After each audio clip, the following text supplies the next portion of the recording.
Then I should bring my mug up. Do, going live on YouTube. With little metal foxes. There we go. Cheers. Here we go. Then I should bring my mug. Here we go. Hi guys. What? Hey, cut it out. Such a card. Hi, it's me, Jennifer. Hello. From Foxes, and Julia, also from Little Metal Foxes. and Helen from Little Metal Foxes. Little Foxes, yes. All right. Hey guys. Hey, so Helen, you were saying that one of the students in OSA, or the students from OSA, had brought up a topic they wanted us to cover today. So yes. So yes, hold on. Let us know if you have any questions. I'm putting that in the chat. Okay. Yeah. Or if you have sorry. If you have some favorite. Okay, yeah. So yeah. So the students on Friday in Open Studio, which is wonderful, by the way, you should join us. They were talking about in particular, they brought up a pair of curved shears and wanted to know how to sharpen those. And I was like, oh, good tooltip topic. And then we talked about disc cutters, and we talked about sweat soldering, and we talked about something else, and I can't remember. It's fine. The main thing is that two things that you talked about that involved sharpening, and they were curious about sharpening. Yes, right, sharpening thing. So yes, so that's what we're going to talk about today: sharpening, shears, and tools to cut metal. So Julia, what are your go-to shears in your studio? Well, I use the Joyce Gens a lot for all kinds of things. I use them for cutting solder. I cut paper. I cut tape. I cut all kinds of things with these. And so they do tend to get, because I cut tape, I use artist tape to mark things and stuff. They do tend to get some gum and stuff stuck onto the blades. Right. And that will definitely impact their cutting ability. So I do need to go in periodically and clean them a little. I like to use the Citrussolve or Dissolve It, the citrus-based cleaners that dissolve adhesives, but you could also use, or Goo Gone, something like that. Goo Gone, something like that. You can also, I think denatured alcohol would also work. So, but getting them clean, keeping them clean is important, because frequently I'll find my scissors aren't cutting very well, and when I clean them, it's like, oh look. Oh, there's the edge. There's the edge. Well, and that's really important to note about like any of the cutters. If you get any adhesive on them, it's going to gum them up immediately. Right. So even having like a designated pair of, like, these are my metal shears, and those are for crafting and using for tape and all the other stuff. Like your fabric scissors. Exactly. I have, and do not cut anything else with, I might add. Yeah, fabric and paper scissors, never the twain shall meet. Never the twain shall meet. Ever. Yeah. So one of the things that I do is for my solder, because I hate my solder shears. I hate solder shears. Well, you should get rid of them. These things are just like, I think I keep them around because to me they're kind of like antiques. But they're a good example of what not to get. Exactly. So I actually mill my solder down, my sheet solder down as thin as I can get it in the rolling mill. And then I can actually cut it with these fabric shears, these little sewing shears. And I can clip little pieces, and it's really accurate. And I'm using less solder, but it looks visually the same size, but it's so much less solder. It's awesome. These I'll use for, cutting bezels or cutting thin metal. I think you said you'll cut up to like 20 gauge with yours. I'll cut up to like 20 gauge with these. So they're pretty sturdy shears. I mean, there are lots of different kinds of shears, and the fundamental issue is that if you use something long enough, it's going to get dull, right? You were saying the Joyce Chen have a lifetime. Joyce Chen have a lifetime warranty, which is one of the things I really love about them. They're not particularly expensive. You can get them on Amazon for like $20, $25. It is a little bit of a trick to access the John's warranty aspect. It's not as easy as just going online and clicking a button. you have to go online, find the address, and then you have to mail the scissors back to them, and you have to pay the postage, or at least this is what happened when I did it. So I'm assuming they still are doing it. Right. And then they sent me a whole new pair. I had a pair that the rivet, because this is a rivet, it's not a screw, and so there's no way for me to tighten this back up if it loosens. And it had loosened up, and so the shears were not cutting as well. And so I contacted them, got the address, sent the loose ones back, and they sent me a whole new pair. Right. So you can't be done with a stick. With, just understanding, to be proactive about keeping your shears, whether it's, your cutting shears, your disc shear cutters, or your bench shear, the being proactive about keeping it clean, keeping them oiled so that they don't get dirty and rusted, and protecting them when they cut, like using the disc cutters. You always want to use a lubricant when you're cutting. Right. So being proactive about your shears is one thing. And the other thing I would say, when you're using it, make sure that you know what the tolerance of that tool is. Exactly. Don't cut something that's too thick for your shears. Right. You're going to break them or hurt yourself. Right. Those are the two options. If you're misusing these tools, you're either going to break the tool and or hurt yourself, and that, or ruin your piece in the process. Right. So I mean, we've all seen nippers, cutters like this that have big notches in the edge. And in fact, these are my crap ones. These are the ones that I use to cut, coat hanger and things that are really hard and that you really need to not cut with something nice. I mean, now I have these from Lindstrom, which I can cut coat hanger with, and it's like boom, they're just so sweet. But even with something as hard, because coat hanger is steel, right? It's hard and big. But you should have a pair of like trash ones that you kind of don't care about, that maybe have a nick in the edge. Yeah, because as soon as you do that, you're going to have a pair of trash cutters. Exactly. Well, like the other thing I would say when you're using this is make sure you're using them properly. Yes. Because, especially with things like the disc cutter, if you are working with one that has a little bit of tip to it, make sure you insert a shim so that it's balanced and it's not cockeyed when you're trying to put your. Yeah, that's actually really important, because you can ruin your shear. You can ruin your disc cutter really easily if it gets cockeyed. And I did this with an older one I had, a cheaper one I had, where it was one of those that had a fixed gap, and so the two top and bottom pieces didn't close down on the metal, and so there was a little bit of slop, and I don't know if it was me or a student, but got it slightly at an angle, and I think it sheared off a little crescent of metal from the die itself, from the bottom. Right. Well, because if it is, if it's, tipped a little bit or angled it a little bit, the punch is going in, at an angle, and so it's going to drive it into the bottom half of your shear, which is no good. Sheared off. What happened with mine was it actually sheared off a tiny sliver, like a burr of metal. If that happens, there's no amount of sharpening that's going to make that. I mean, unless you sharpened it to the point where the tool isn't there anymore, right? Like, because you've now enlarged the hole, right? And so it's like no amount of sharpening on the punch is going to fix the fact that the tool was not very well made and had a lot of slop and wobble in it to begin with. Now it has been further enlarged or damaged. It's like sharpening the punch isn't going to fix that problem. Yeah. Well, the other thing that you need to be aware of too is that, for the longest time, I've had a lot of cheap punches over the years, and I used one I think it was at Snag, and I was like, oh, that's how they're supposed to cut things. And I just thought, oh yeah, it's always going to pull the metal when it goes through and cut it badly. That's what they do. And then I got a good disc cutter, and I was like, oh, the blade's at an edge or at an angle, which I'll show you here, which makes a huge difference. The tool is like precision fit, so there is no slop in the connection as it goes through.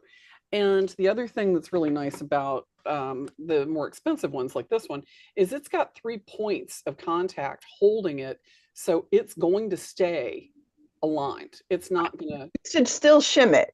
You can, yeah. Shim it the other side. Yeah. So got, 3 points of contact that are holding it securely. You've got a tightening knob that's going to hold the metal securely, nice and Right. tight. So you run almost zero risk, of getting this misaligned, right? The other thing that is important to know when you're cutting with a disc to protect that cutting edge is don't cut like on a work table where it's going to be punching through the work table. Make sure that you've got Yes. like some neoprene or leather or something Don't underneath. put another, Yeah, I was just gonna say that. Yeah, but you don't silicone pad, want something to protect the yeah, punch itself. Right, Yep. right. rubber, silicone, sheet of leather, something. But Yeah, just something soft on the backside. So that way, when it does cut, and if you're hammering this, it reduces the amount of like banging around. right. But it also, this will cut. I can strike this once and it will go straight through. And with the force that I'm doing that with, if I was to drive this into, a harder surface, it's going to damage Hmm. the tool. Right. So make sure you've got something like some neoprene or, something with a little bit of a durometer to it that is going to give when you push it through. So show So, me how that punch is shaped.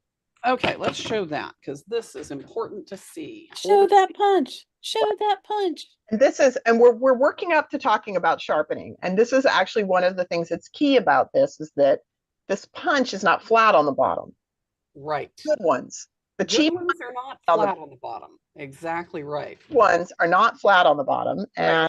And also you should talk about they've machined away on the shank a bit. Yes, yeah, absolutely. So the good ones usually are machined away a little bit on the edge. And this way, as they cut through here, this is a precision fit from here to here where it's cutting. Mm-hmm. And then it gives way, so it's not going to catch on those edges as it stuck goes the way through. right. But if you look really closely at this, you'll see, and I'll put this down where you can see it. But there's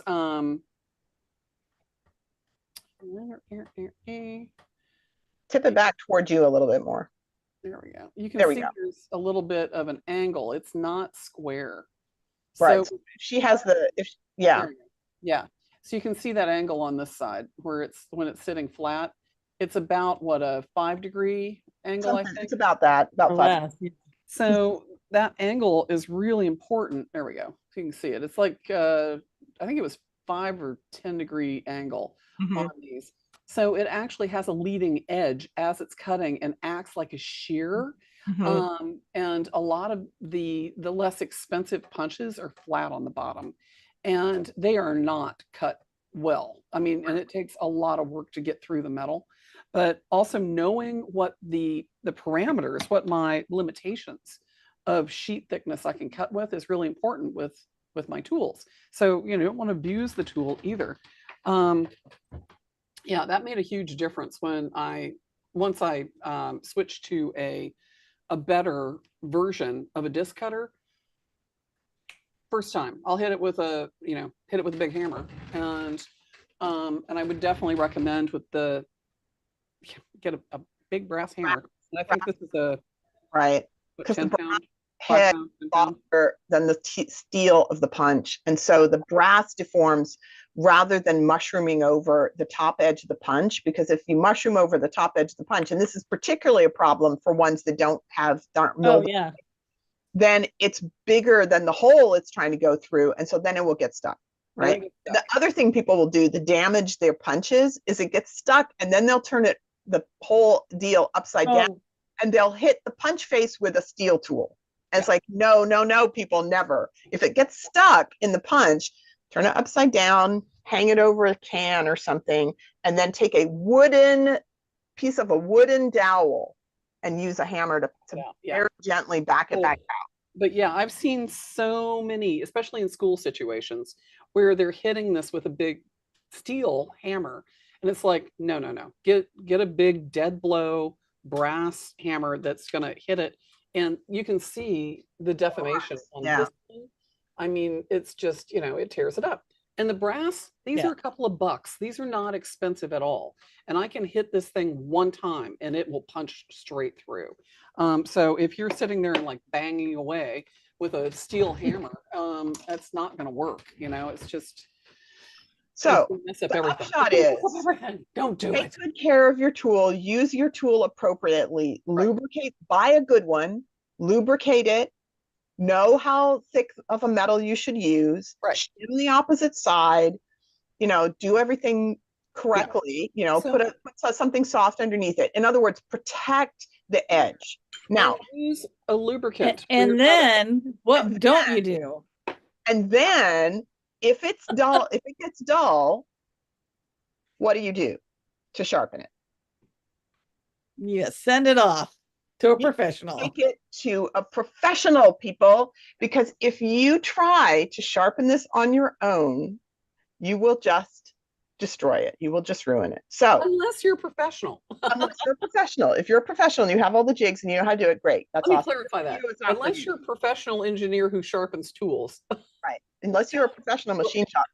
So, tooltips is really often our tooltips are about like good, inexpensive ways to do an end run around something. But here is a place where you don't want to do an end run around something. You want to actually take it to a machine shop that have a jig that will hold that punch at the correct angle, 5 degrees off against the correct surface, and grind the face down to sharpen those edges. Because the face has to stay completely flat, and the edges, if you put that on a piece of sandpaper and start doing this, you're going to round the edges off. I guarantee. And I know there are videos on the internet. And you also end up with a raggedy cutting edge. It's not a cutting edge anymore is the problem. There are videos on the internet from people who are well respected and renowned in this world who basically say you have to be really careful not to round the edges, and then show you how to try to do it so you don't. It's like, I don't care how good you are, how careful you are, if you're holding it in your little sausage meat fingers, you're not. There's some give there. There's no level of precision. There's no level of precision with these things are squishy. There's no precision there. There's no level of precision there. So if your disc cutters are genuinely need sharpening, because maybe they just need to be cleaned, or maybe you just need to be cutting the right thickness of metal, and the reason you need a better disc cutter, and the reason they're not cutting is because it's too thick, or maybe it's just a crap tool to begin with, which nothing's going to help you. We've all owned crap tools because that's what we could afford, and if you can afford to step up, then step up. But if you legit think it needs to be sharpened, find a machine shop. Find somebody that has the jigs that can hold it properly and sharpen the edges perfectly. So these tools have a hardened surface. Right. And if you grind them down too much, you're going to remove that hardened surface. And so that's the thing. They're also steel. So grinding them down on a piece of sandpaper is some serious amount of elbow grease as well. And the part that's most likely to change shape is the sharp edge, because that's the easiest part to round off. So I mean, if you've got, instead, if you have a cheap disc cutter, spend the money on a good one, because this is one of the tools. I mean, I've had cheap rolling mills, I've had cheap disc cutters, and rolling mills, they'll work. It takes a little more work with an inexpensive rolling mill. And sometimes inexpensive rolling mills break. But I gotta tell you, if you're cutting disc regularly, invest in a disc cutter that's worth some money. I mean, this one was a couple $100. And I was like, oh my God, I'm gonna have to buy a decent disc cutter.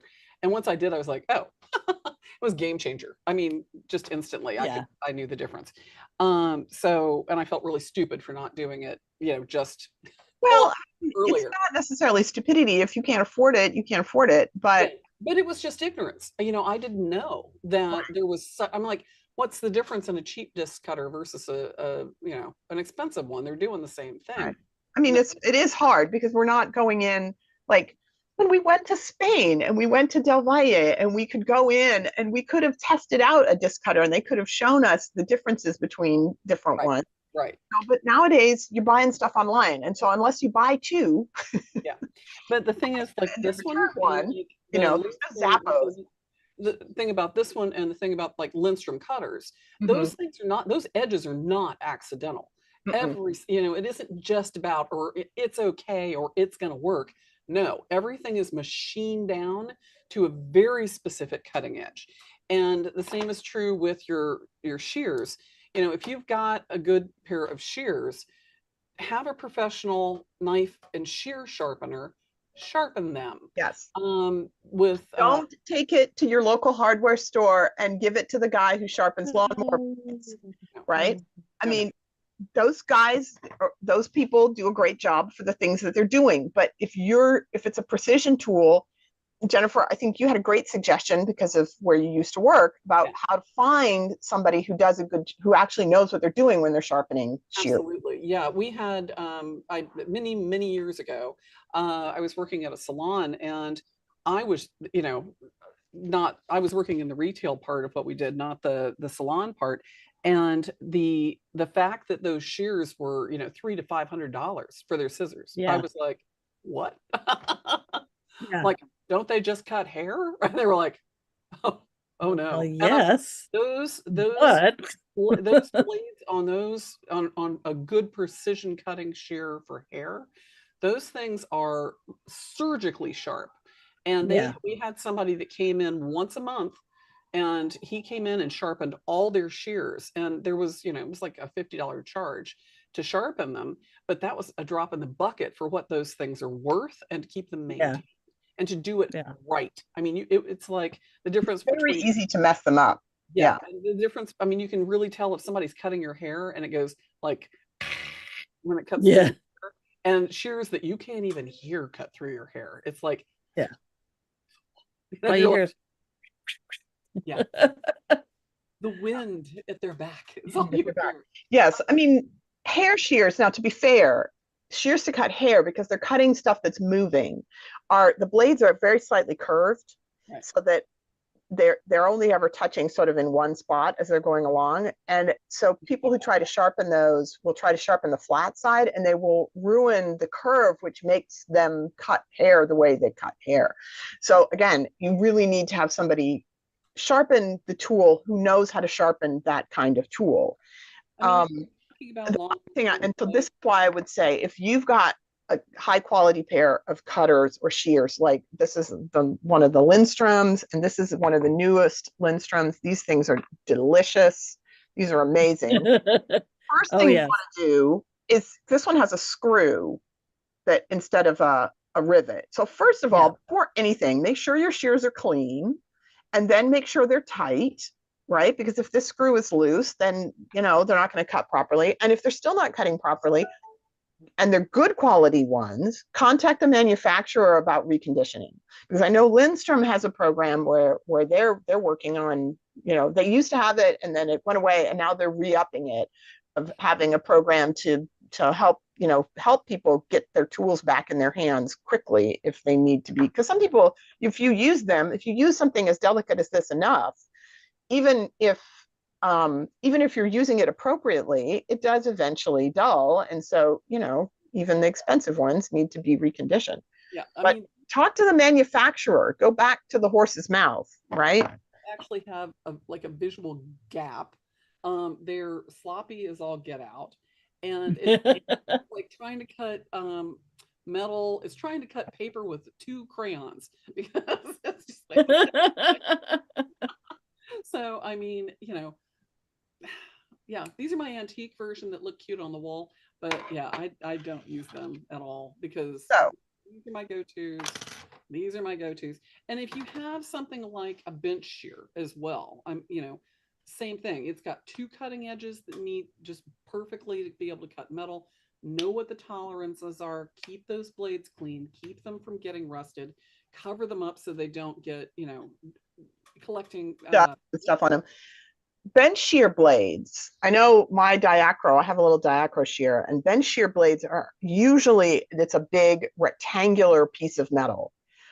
And a number of the designs for those are designed so that you can remove the blade and turn it around and have a second side that cuts, right?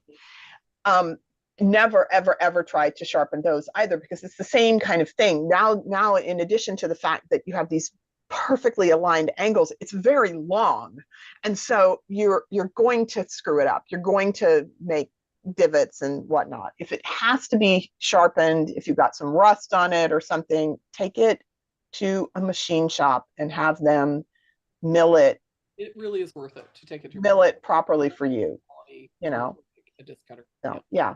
So So- yeah, our advice in the final analysis is Take it to a professional. take it to a professional. If you have cutters or shears or disc cutters, side cutters, Yeah. And if unless you're it's a really cheap pair and you don't mind ruining it, then go ahead, knock Yep. yourself out, try it out, see how it goes, and discover how hard it is. These are not DIY projects. Yeah. We don't want to say we told you so, but we will.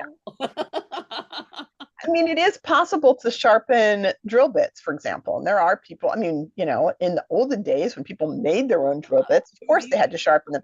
And you can sharpen drill bits. You can even sharpen little teeny tiny ones, but Damn drill bits. but it's really hard to do it well and accurately. And drill bits are not expensive enough to merit that anymore, right? You're not living in a sod hut on the prairie where you only have one and you need to sharpen it. Yes. True. All right, people. Thanks so much. And if you have a favorite pair of shears, or if you're, and if you're looking for, because people are going to be like, where do you find a professional?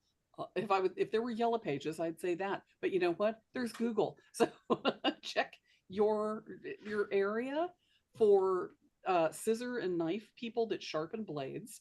Mhm. Area if you need something like a machine shop, if you need something re-edged or cleaned up, make friends with the machine shop as well. So there's a lot of people out there that do this and love doing it. If you bring up something different, they're like, what's this? So yeah, they love stuff like that.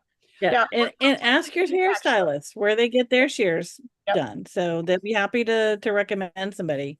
And Yeah. of course their shear repair person would be happy to have more business. So Absolutely. Yeah. And if your hairstylist doesn't sharpen his or her shears, maybe you want to find a different hairstylist.